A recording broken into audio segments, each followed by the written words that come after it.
I can't believe it's been a month already into the new year. I don't think I've done really almost a single thing. How about you? It hasn't been a whole lot better for me. I did go on a cruise this last week, which That's cool. I kind of I made the classic mistake that you always make the second time you do a thing you enjoyed, which is the first time was amazing and I just felt so relaxed. It was such a calming, healthy experience.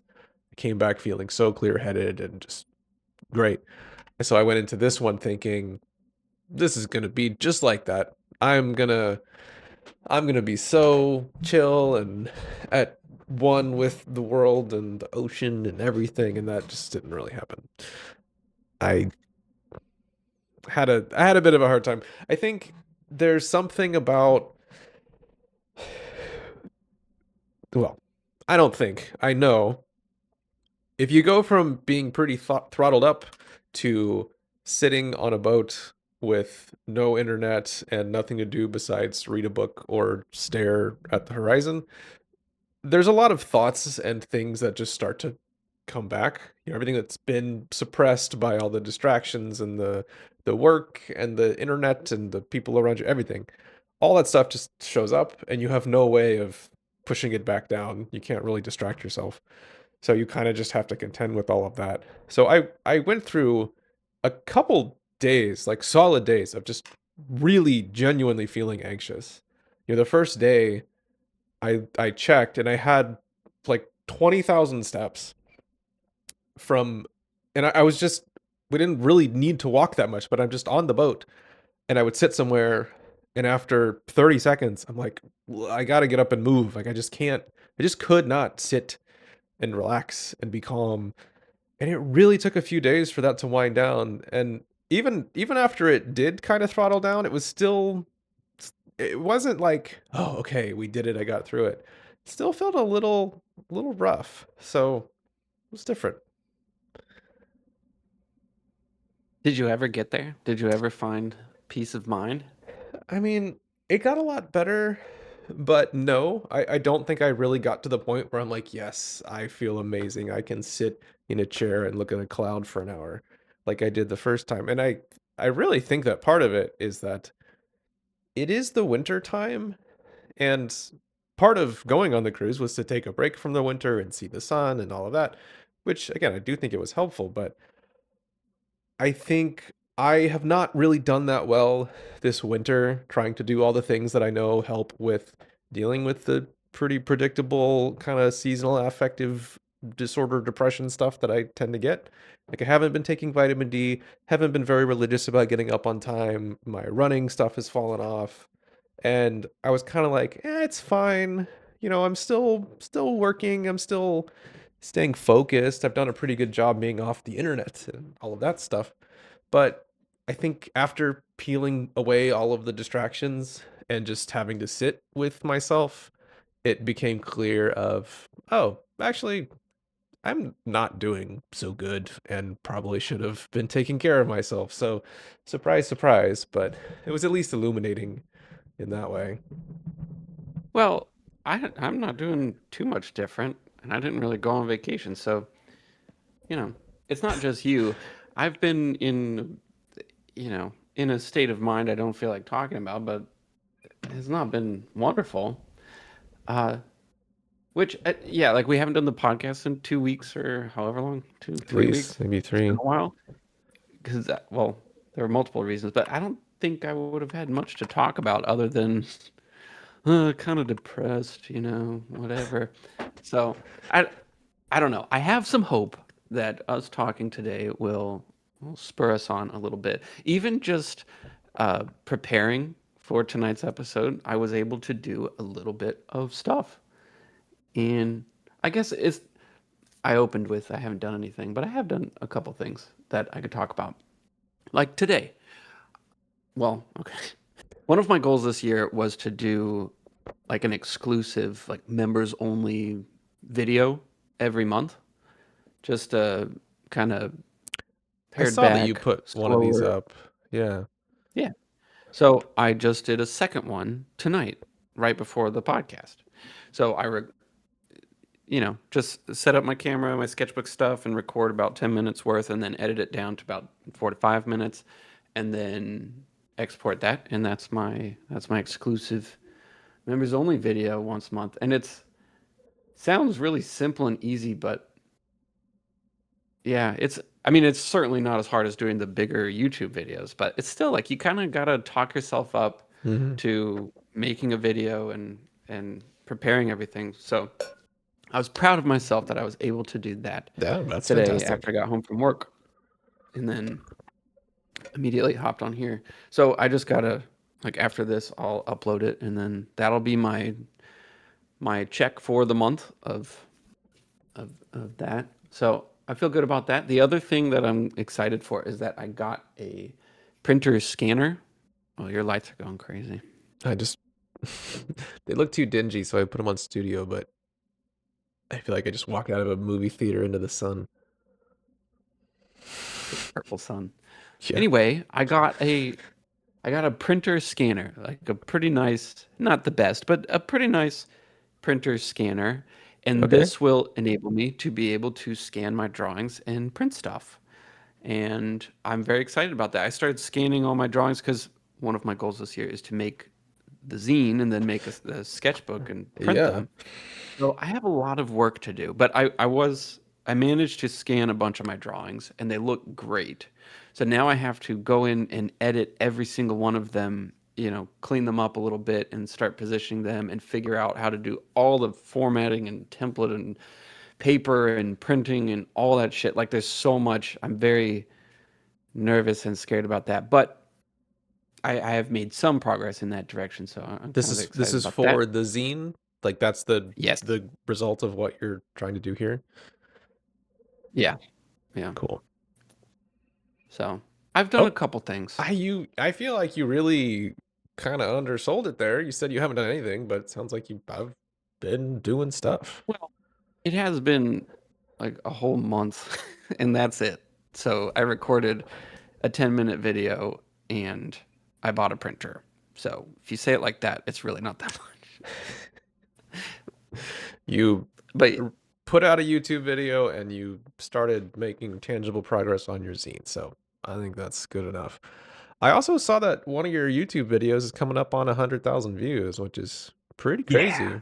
So I'm excited about that. That's pretty cool. that's great.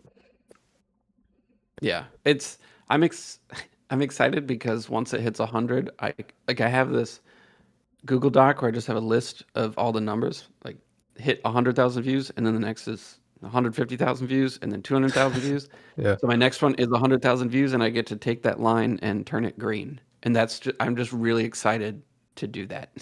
I And mean, that's big. um, the other goal this year, I'm literally more excited and happy today than I've been in like a month and a half. So this Great.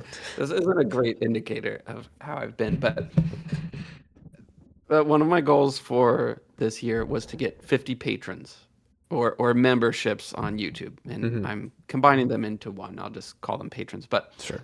I want to get 50. And right now I have 12. So that's pretty cool, right? Yeah. That I'm starting off first month at 12. So I'm pretty excited about that. No, I mean, your double digits, like, monetary supporters is actually, there really is something about when you go to somebody's Patreon page or whatever, which I know you said they're combined, so maybe this isn't the case, but it's at least close either way. But you go there and you see somebody and there's only two people that support them, and Yeah. it no matter what, which I hate this. This is a terrible, the rich get richer type of thing. But you're always just like, oh, this person probably sucks a little bit. That's why no one else Right. supports them. Yeah. I thought I liked them, but now I don't because no one else does. But once Well, you kind of get to more digits and that starts to disappear, and then, it just kind of reinforces itself a little bit. one guy joined and then 2 days later left again. So I went from, 13 to back to 12. Yeah. Also, you are a patron. Mom is a patron, and our cousin is a patron. I guess there's no shame in recruiting family members, but just feel like I had to put that out there. But I have other strangers in the world that have signed There up. is So something important about, you know, patrons 5 to 10 or whatever the avenue is, you know, people 5 to 10 are like a much bigger deal than people 1 to 5 because 1 to 5 is going to be, you know, people that share a lot of genes with you. So, you know, it can be a tough climb from 5 to 10, but it sounds like you did it, which is fantastic. but I am finding, and this for all the friends I have, the people I know that start sharing things online. You know, they want to make their TikTok or their YouTube or their Instagram or whatever. You have to pass the family threshold, the Mhm. family friend threshold, where it's not just your mom and a couple of friends, you know, or your aunt or whatever that are liking your post. It's like you have to, because those hurt more than they help, I think. When you see Probably. family members and stuff like your pictures, like, oh man, you know, it just, I I think think it it's hurts no, more. I think it does help. I think You're zero right. It would interest hurt. is different than 5 people and I'm related to 4 of them. I get it, but it's still better. Trust Yeah. me. Well, I think, yeah, you have to sort of get past that threshold to get to the strangers, I Yeah. guess. But anyway, uh, okay, you said you got super depressed on the cruise and it wasn't as good as the last I time. Big surprise. That's a pretty classic thing for us to do. yeah. Um, so what did you conclude about this? How are you going to make yourself happier and more comfortable with yourself when you're alone? Or is your plan to just never ever be alone? Well, I think it's a mix of those 2 things. I did not get super depressed. I enjoyed the cruise a lot. I mean, I just had expectations that weren't met, and so instead of feeling like, "Wow, I feel surprisingly good," it's, "Oh, I feel surprisingly not good because I expected to feel really good, and I only feel kinda good," and that turns into a disappointment, which is stupid. So, anyway, lesson learned. Well, a couple lessons. 1, don't carry a bunch of expectations into something like that. That's stupid. It virtually never works out. So that's just kind of a mental thing I need to work on. I've learned, or I've been presented with that lesson before, clearly haven't learned it before. So working on it, right? There's that. The other, really the one that underpins all of it is that I just need to take better care of myself. It's one of those things where you don't do it for a day and it just doesn't feel like a big deal. You don't do it for a few weeks and it still doesn't feel like a big deal. And then you realize that, oh, you're kind of in a rough spot and it's going to take you a month to dig out of it. So just the lag time that some of these just general boring daily healthy things have makes it just hard. So, you know, that'll be a battle forever, I'm sure, but it's at least another good view of, okay, yes, this matters. Take your vitamin D. You need to go for a run. You need to be up on time. I have, for what it's worth, gotten up with the sun or the sunrise every morning since I got back, and it's been good. I think that's a big thing. So there's that. The other was that I think part of what was happening, and we talked about this a couple podcasts ago, how I'm still, or at the time, I was kind of talking about it in past tense, how, oh, this past year, I've been trying to figure out how things work with, you know, the modern era with these large language models and AI, and everybody's kind of changing the way we do software development and this and that. And I kind of thought or acted like, oh, this is something that I did the last year, but I was wrong. It's still something that I'm really trying to understand and contend with because you know, I've got these ideas, these things I want to build, and I've been working on them for a couple years at this point. And in the middle of this, you know, it feels like the world shifted a lot. And I you know, the world changes. That's what happens. You know, I think about me being a YouTube content creator and how when I was doing it, I did well. And you know, we've many times talked about the, you know, psychological struggles that I had. But even setting that aside, you know, I kind of like dipped my toes in again last year and made a couple of videos. And it just felt like, wow, this is a totally different place. This is like the land of Mr. Beast. This is not what I was I don't want living to get into in that. the time. It doesn't the YouTube is different. Very, very different. The entire internet is different. The world is different. The way people communicate is different. The way they consume content is different. Like there's no arguing that it's different, right? So, maybe some of it's for better, worse, doesn't matter. It's different. And I would just like, man, I feel like a dinosaur. I just feel like I don't have the language to do this. I feel like you do. You have a modern style. Our brother Steven, looking at the videos that he's put out that have gotten a lot of success, totally different subject area, but you're like, yeah, this feels modern. I don't, and I could. I'm not trying to act like there's something inherent to me that makes me, old timey. I could adapt, but I just had that feeling like, okay, this is different now. And if I wanted to do YouTube like this again, I would have to think about it differently. So, anyway, looking at the world of software and engineering, I've one of the things that's just been weighing on me a lot is, okay, is the world changing? If it is, how much? How is it different? I just keep hearing stories and people talking about how like, oh, I don't write code anymore. I'm just an engineer. I just tell the agent what to do and it does it for me, and I'm just like a supervisor and I see everything. And some of these people are really smart people that I believe and trust, and some of them are grifters and I don't believe anything they say. And so I'm just like thinking, am I doing this wrong? Am I just, am I a dinosaur in the world of engineering? And I've been wrestling with that and trying to kind of sort through that. But it helped me to realize that like that is a big thing. And I had a really good kind of sit down session with a very capable engineer friend of mine who uses a lot of agentic coding tools and stuff. And like we worked through it. Like, okay, what do you do? What is it good for? Am I thinking about this wrong? And it helped. Like I'm starting to sort through that and understand, I think, like how I want to approach this stuff.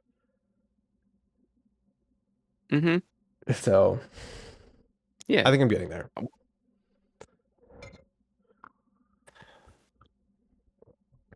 I wish I had the vocabulary to describe, I think, the phenomenon that I'm seeing in you and in me and everything in the whole world. But it's like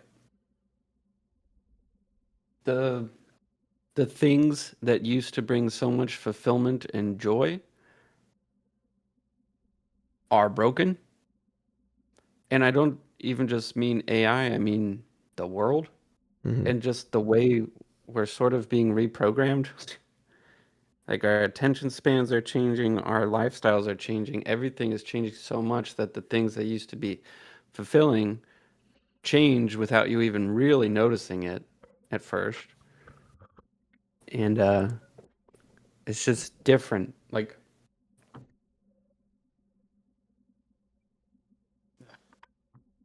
yeah, it's a complicated thing.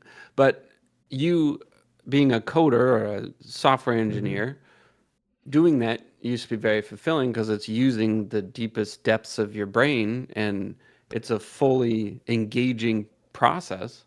Hmm. And now there's a bunch of other things that are aiding you or helping you out here and there, and then all of a sudden it's not a fully brain function.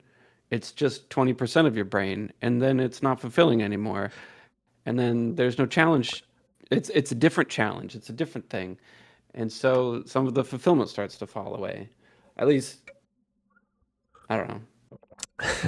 No, I think you do have the vocabulary to express that, because that's actually hitting it on the head, I think, pretty well. That's part of what I had to kind of think through here, which is, okay, there's a lot of people saying that we don't need to think anymore, or that's what they're implying. They're saying this is going to replace the knowledge They worker. were And thinking. well, then does that make them right? I don't know. I mean, a lot of these people are billionaires, so if you're going to go by money, then maybe it's true. This is where I'm coming out of this, and I don't want to have an AI talk. That's not really what I'm trying to be about here. But again, it's like you can't really escape it as much as you may or may not want to. But I think this is what was making me so uncomfortable was this feeling of, is my ability to think and reason and design and, you know, express my tastes and values and all of that, like, is that just irrelevant now? Do we have machines that can do this? And so I really tried to think about this hard and take a really honest look. And the answer that I'm very confident in at this point in time, February 2026, is no, absolutely not. I Plenty of people have put things out and claimed that, and I've looked at them very carefully. I mean, I really have spent some time on this. For example, there's this piece of software called OpenClaw. I don't know if you've heard about it, but because you're not really on the internet, so you probably haven't. But the whole internet was talking about it. It was all over YouTube. It's all over Twitter. It used to be called Moltbot. Before that, it was called Claudebot. Doesn't matter.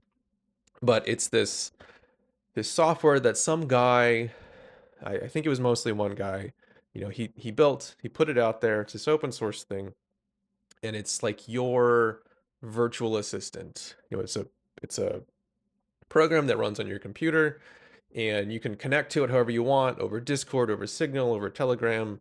You can hook it into your Google Calendar, your email, your files, your Dropbox, whatever.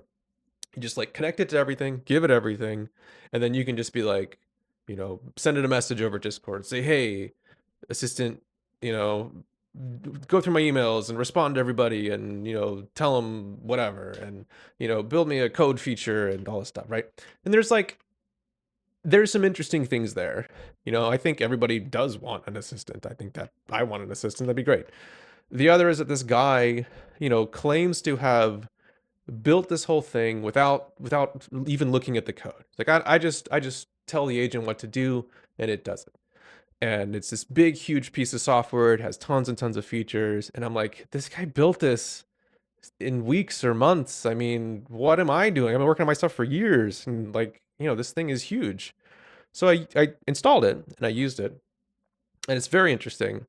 It's interesting to kind of explore the idea of this agent that can do things for you. And right, like, it's the promise is an intelligence, on your computer that can do stuff for you. But the software itself is just an absolute unmitigated disaster. It is a steaming, disgusting pile of garbage, and not a single thing that I tried to do worked.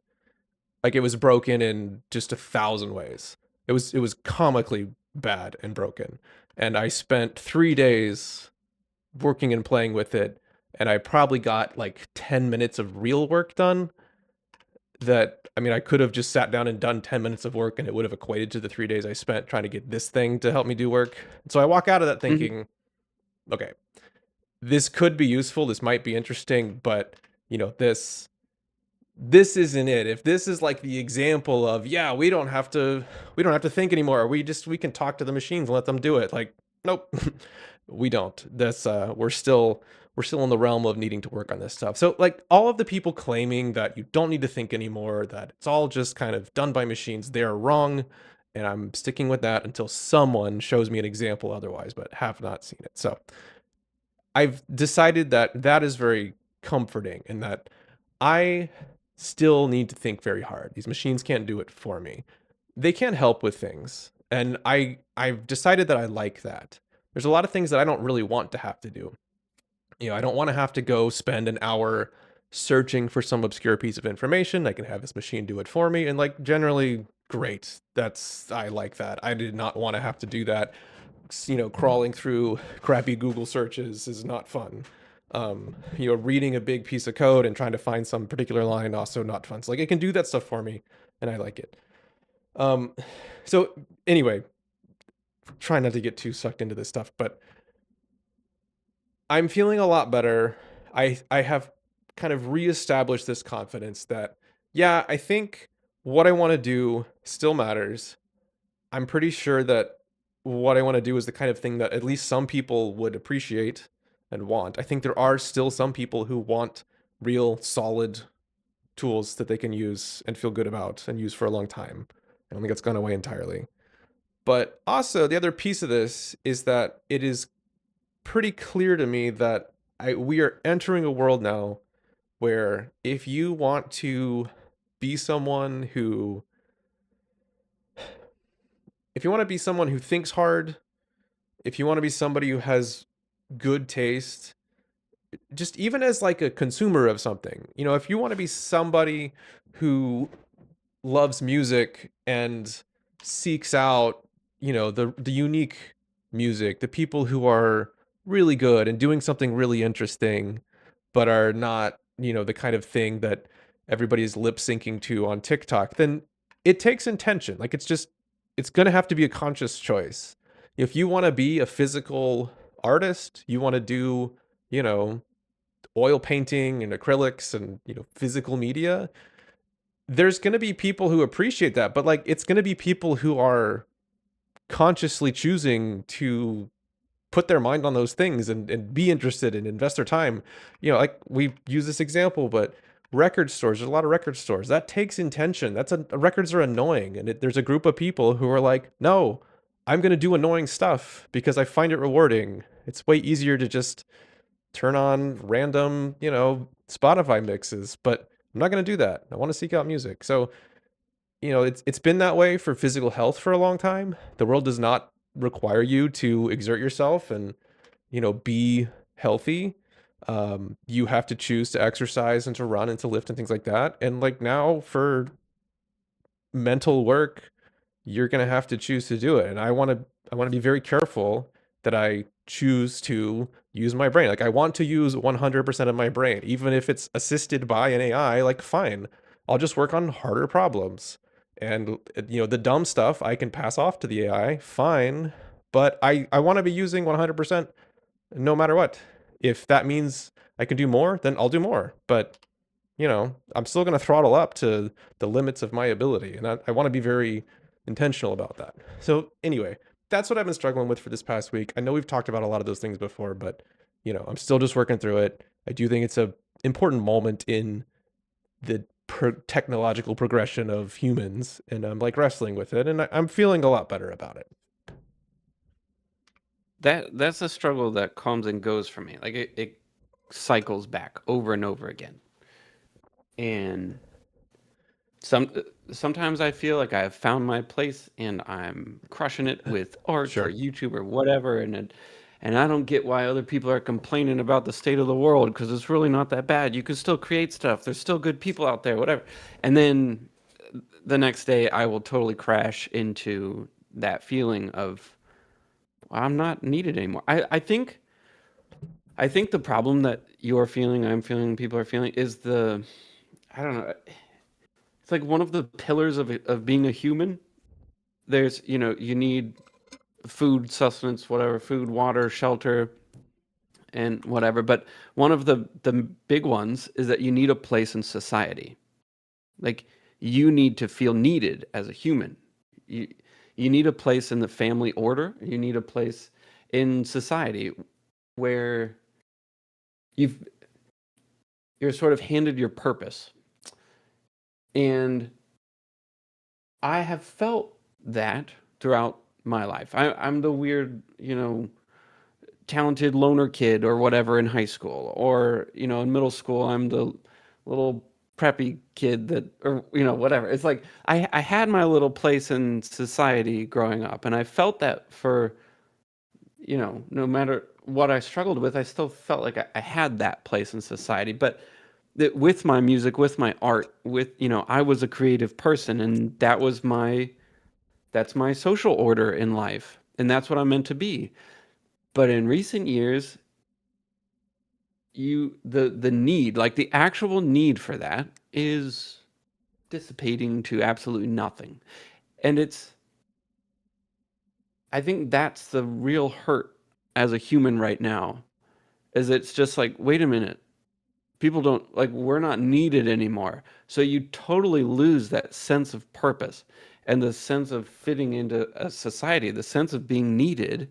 And it's you can argue all day like no, people still love music or people still want to think or people still, like art or whatever, but it's like it didn't have to be a conscious choice before. It and it, it's different when you're having to choose it rather Hmm. than it being a needed thing and something to strive for. The depth of I remember listening to music in high school and all that, and it's like it was quenching something deep in my soul that I desperately needed. So you would get that new album from whoever, from Opeth or Porcupine Tree or whatever, like, Yeah. and you would just pour over it, and it would solve complex emotional problems that were deep set into your soul as a human. And now I will hear good wholesome music and just feel like, oh God, I don't have the attention span for this. Like, I don't have time to sit down and really enjoy it. Even if I know it's amazing, it's like, that takes too long. Fuck it. Let's just keep scrolling. Like it's still just as good as it always was. There's still a place for it, but the people themselves have changed, and the immense, like the ever flowing amount of content that's out there, that is what has changed the internet. I mean, I could go off in a million different directions, I guess, but like that's what's different about YouTube now. There used to be 10 videos on how to write, music theory chords or how to understand them. Now there are like a billion, and AI Yeah. is just cranking that shit out left and right, like indefinitely forever. So yeah, like the world is totally different now, and I could keep rambling, but what's the point? One is that I can spin this in a positive light. And that I still have hope and blah blah blah that you can still make art, obviously, because those are all my goals for this year, is to continue doing what I've always wanted to do, and I do believe there's a place for it, wholeheartedly, and I will argue that. So there's a positive side to this. So I'm not just doom and gloom. There's a lot of doom and gloom, but I still believe in, human excellence and achievement. The other side, or the other point I wanted to say is that the the loss of place in society, there's this I wish I could remember the name of it, but there's this study, oh, I think it was called like Mousetopia or Rattopia or something like that. Some guy did this massive experiment with rats, and I apologize if I get this wrong, but I think this is it. He basically built this massive rat utopia where they had everything they could ever want, where they were, no predators, they had infinite food and water and all the space they need to, nest and whatever. And they just multiplied and multiplied and multiplied until they hit this point. And then it started to just all crumble and fall apart. And it's like all the mice or all the rats or whatever, they just had like extreme anxiety or something. Like they couldn't find their place in the social order because there was just an infinite amount of mates and nothing to do. Like there's nothing to fight for. You don't have to work for your food. You just have it. You don't Hmm. have to work for anything. You don't have to like protect yourself from like there's just nothing for them to do at all, and they just start falling apart. Like the entire family or the whole hierarchy of I don't know, the social rat world just fell apart where they're like killing each other and eating the offspring, and like everything No. just totally crumbled until it dwindled down to a small number again, and then it's like it started over. But like one of the main reasons why the rats stopped functioning is because they could not find uh, their social place, their social placement, or what they were Yep. supposed to do with themselves. So they just lost it. And I see a lot of similarities in what's happening right now. And it's just actually, I meant to send you this article a while ago. So I wanted to talk about it in one of the times where I was feeling pretty depressed about all this. But then I started feeling positive and totally slipped my mind. But anyway, I don't know if you remember your point, but I do. go Well, I ahead. think I do. Okay, and all right, I do want to respond to that. So I think I remember what the points. The first one, you were talking about, worrying about how you fit into the social order or whatever. one of the things I kind of had to contend with, like I said, on this last cruise was feeling really anxious. And when you feel anxious, you have specific thoughts. Like there's certain things that you look at and you think about, and they upset you. You know, I think, man, I'm turning 40 this month, which, I great. I don't mind being 40, but it's still like that's an interesting number, to become 40. It's a lot different than turning 30. You there is something about kind of knowing that over the hill, whatever you want to call it, like things are changing and not in a good way, like you're getting older. You can see it, you can feel it, all that stuff, right? So I'm contending with that and thinking like, man, I'm getting old. And like, I'm on this cruise, I'm seeing a lot of old people. I'm like, well, that's what I'm going to look like in 10 years. And that's what I'll look like in 20 years. And like, it's just stuff is in my head. And I'm out there and I'm like, oh, I think I'm getting sunburned. I hope I don't get skin cancer or something. And I should put on sunscreen, but like, what if it wears off and whatever? And then I'm like walking up somewhere else. And I just, I'm having all these different thoughts and all these different things are bothering me. And it, it just occurs to me that like, hey, I am, I'm just anxious. I have anxiety right now. And so my brain, because I am anxious, is looking at everything it can find and turning it into some kind of anxious thought.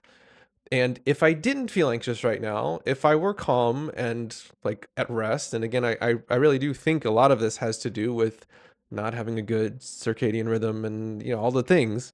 I think if I did feel good, then none of this would be there. I wouldn't be worried about every dumb little thing because I just wouldn't be anxious. So there's, I think, just something very important about recognizing when you are simply having boring old anxiety. You're just anxious. It doesn't always have to be that the world is crumbling and that, you have lost your place in the world and whatever. Like maybe you're just anxious and like your mind is making up stories to make you continue to feel anxious. Well, to that point, back in the day when I was, working on my art stuff and I would have a bad day, the reasoning was because I sucked or I was too old or I was never going to be good enough, blah, blah, blah. That feeling hasn't changed. It's just switched to, oh, the world sucks. AI Exactly. sucks. And, Exactly. you know, so yeah, I think it backs you up. I have made that same observation in myself that the story changes, but fundamentally it's the same thing every time. It's that am I good? Can I just not can I not do this anymore? Am I not good? Am I a not good person? All the rest of it is just narrative. It's worth at least like that sucks. I do not like feeling anxious. I think anxiety can get really bad, but it's at least worth acknowledging that that's all. It's just anxiety. It's not like something more special than that. So that's my first It's point I not want to make.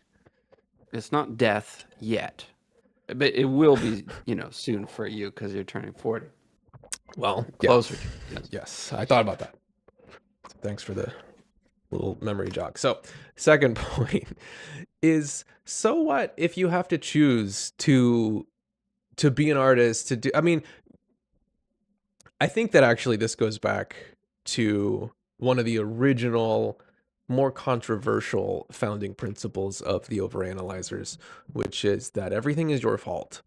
And as much as we have talked about how, yeah, the world feels a little different, and I don't know that it's going in the greatest direction right now, and there's a lot of stuff that I really do think kind of sucks.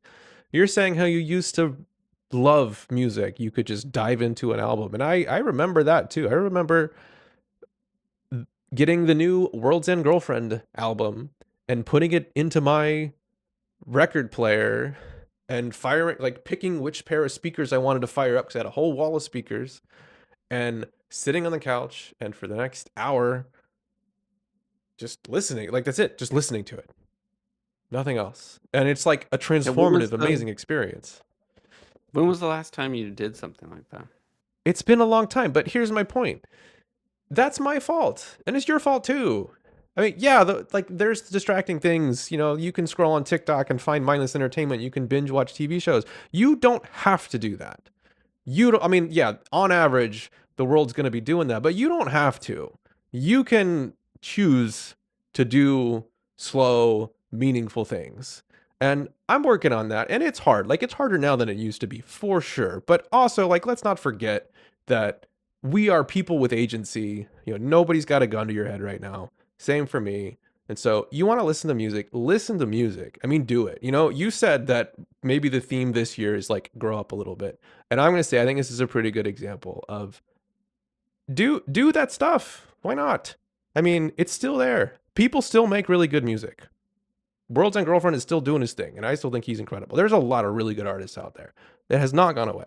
So if we're not appreciating it, I'm going to say that's on us. I agree. Yeah. I'm not. It's I'm acknowledging that it is yeah, harder than it used to be, for sure. it is sad that is the thing we have to end up at, but I guess we could probably also grow up and stop crying about it and just, yeah. But I think it's interesting. We talked about this a little bit before too, but the world, as humanity kind of solves certain problems, and this is in air quotes because I know this is not the case for everyone, but like for food, we have enough food to feed everybody. We don't feed everybody, which is a choice, and it's a horrifying choice, but we have enough food to feed everybody. And so for a lot of people in a lot of places, it's not lack of food that's the problem, it's overeating that's the problem. And so now you have to choose to, eat, like, you don't have the external constraints anymore. And so it's all on you to limit yourself, which can be really hard, is really hard, like, for sure. But also, there are people now, like in the current moment, who are fitter and stronger and faster than anyone else in history, because your ability to like reach the top has increased as well. Like, on average, things are worse, but at the very top, like, you can be even better because training modalities are better, our understanding of nutrition and health and training and all that stuff is better. So the very best athletes today are massively better than the very best athletes of, even 20 years ago or something. So, like, you can go really high. We have enabled that. It's just hard. So there is something to appreciate about that too. Like, you can be an amazing artist. You have so much to draw from. You can take examples and instruction and everything that just wasn't there decades ago. To, like, that's a huge opportunity. And same for me. I can build things that I could not build 20 years ago. So it's something to appreciate there, at least. yeah. Yeah. Yes. Yeah. It's complicated. Anyway, I guess we could, yeah, okay. I'll just agree to a positive note to end it on. Yeah. It's, I mean, the reason why I'm unsatisfied a little bit with that is because I just believe so much in a supportive environment as being a healthy part of growth for something, right? Yeah. And so it's sad that's like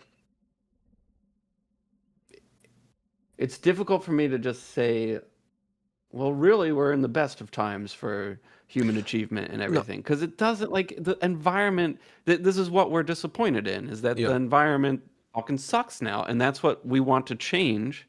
So, like, yeah, that's what we're fighting against constantly, and it is exhausting to continually try to convince yourself that you're even needed at all, or that this stuff is important at all anymore. Like, to continually try to convince yourself of that, it is difficult, and that is the problem we have with the state of the world right now. So it's difficult for me to just say, oh, yeah, at the end of the day, it's up to you, everything's great and wonderful, just choose not to do this stuff.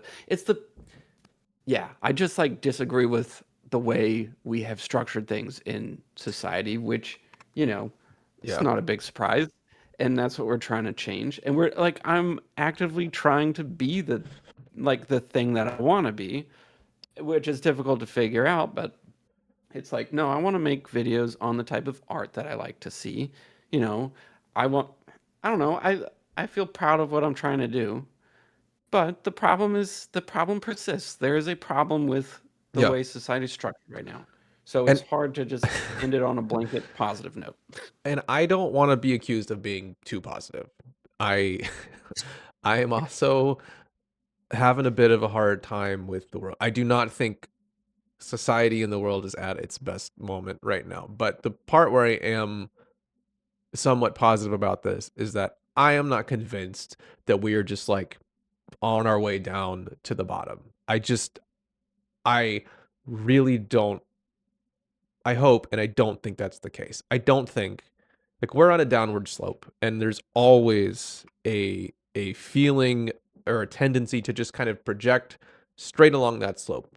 You know, if the world's getting better, you're like, wow, well, we keep doing this and in 100 years we'll all be immortal and like euphorically happy all the time. I mean, that's just how everyone operates and thinks. And when things are going down, you're like, well, 100 years from now, we're all going to be dead or, you know, humanity will be dead. And I like that just doesn't usually seem to be how it plays out, although of course there are some exceptions, right?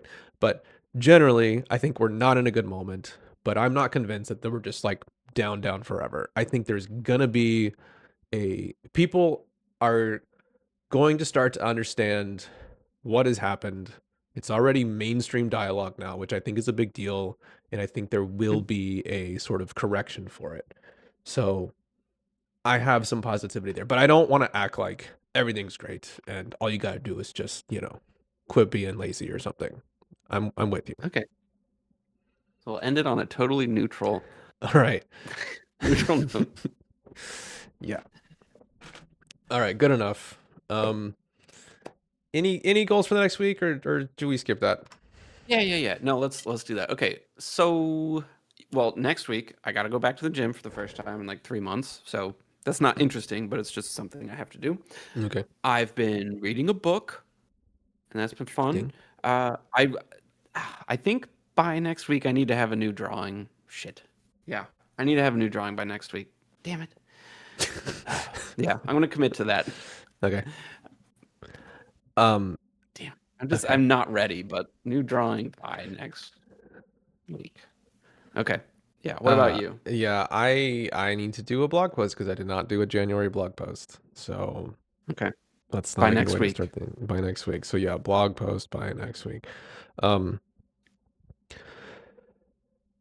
my Yeah, this is not a next week thing, but my 500-pound deadlift attempt is coming up in 4 weeks, which I don't want to use that as an excuse, but genuinely, that's a really hard thing, and it's going to be a big focus. So I'm going to cut myself a little bit of slack because I'm still on this path of like doing something really tough. So fitness wise, that's the big thing. I would need to write a blog post, and I I need to I want to get up at 7:30 every morning from now till then. I've been doing good this week, and I want to keep that up because Oh, that's pretty important. not this week, but next week, I think we should talk about doing a challenge. I don't know what kind of challenge yet, but Okay. some kind of challenge where, we wake up every day for the month of March at 5:30 or something like that. Some Yeah. kind of challenge. I'm open to suggestions if, people have suggestions or whatever. Okay. So the challenge for this week is to Um, think of a challenge for next week. Sounds good. exactly. Okay. That's all. All right. Great. Good to see everybody. Thanks for hanging out. Let us know if you have any goals for the week. We will see you, hopefully, fingers crossed, next week.